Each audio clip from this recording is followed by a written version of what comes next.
Hello everyone, चाहत है आपकी आप भी इंग्लिश बोलें। Here I am your English buddy Olly. Welcome to out loud English. Let's begin. तो आज की इस वीडियो में हम देखने वाले हैं रियल लाइफ कॉन्वर्जेशन। तो सबसे पहले एक ग्रैंडपा अपने ग्रैंडचाइल्ड से कह रहे हैं, everything is okay sweetheart. Sweetheart, sweetie, dear, honey, ये सारी चीज़ें छोटे बच्चों के लिए अक्सर यूज़ की जाती है। ठीक है, तो everything is okay sweetheart. Your dad has a few things to take care of. A few things to take care of का मतलब होता है कुछ काम निपटाना है या उन्हें कुछ ज़रूरी काम करना है। ठीक है, your dad has a few things to take care of, यानी तुम्हारे पिताजी को कुछ चीज़ें निपटानी है या कुछ चीज़ें करनी हैं या कुछ ज़रूरी काम है। So you'll stay with us for now. तो अभी के लिए तुम हमारे साथ रहोगी। पूरा क्या हो जाएगा? Everything is okay sweet heart. Your dad has a few things to take care of, so you'll stay with us for now. अब इतना सुन के बच्चे ने रोना शुरू कर दिया। ठीक है, तो उनके डैड आगे आकर बोलते हैं, Honey you'll need to stay with your grandparents just a little while longer, okay? इसका मतलब क्या निकल रहा है? सबसे पहले तो देखिए यहाँ पर है a little while longer। इसका मतलब ये है कि थोड़े और समय के लिए। इससे हमें क्या पता चल रहा है कि वो जो ग्रैंड चाइल्ड है ऑलरेडी पहले से ही अपने ग्रैंड पेरेंट्स के साथ रह रहा था। ठीक है, अब उसको थोड़ा और रहना पड़ेगा। तो क्या बोल रहे हैं?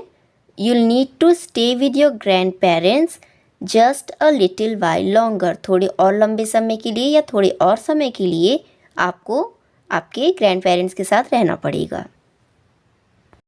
फिर अब बच्चे की बारी आई तो वो क्या बोल रहा है? No, I want to come home. I want to live with you and mommy again. I want to come home, मैं घर आना चाहता हूँ। I want to live with you and mommy again, मैं वापस से आपके और मम्मी के साथ रहना चाहता हूँ। I want to come home, I want to live with you and mommy again. तो डैड कहते हैं, I know you do and I want that more than anything. I know you do, ये जो do है, बच्चे ने जो कहा ना कि मैं घर आना चाहता हूँ और आप लोग के साथ रहना चाहता हूँ, ये इसे रिफ़र करता है।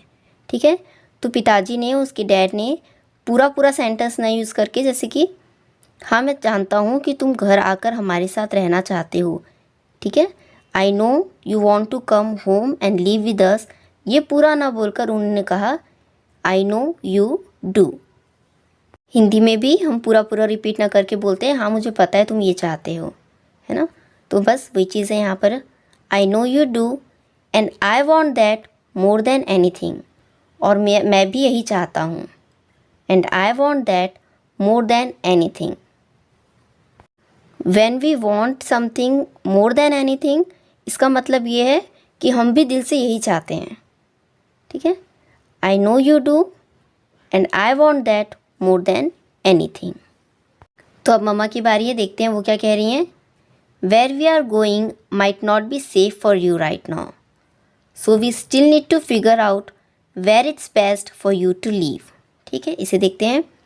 वेयर वी आर गोइंग, हम जहाँ जा रहे हैं, might not be safe for you right now, अभी वो जगह शायद आपके लिए सेफ ना हो, सुरक्षित ना हो।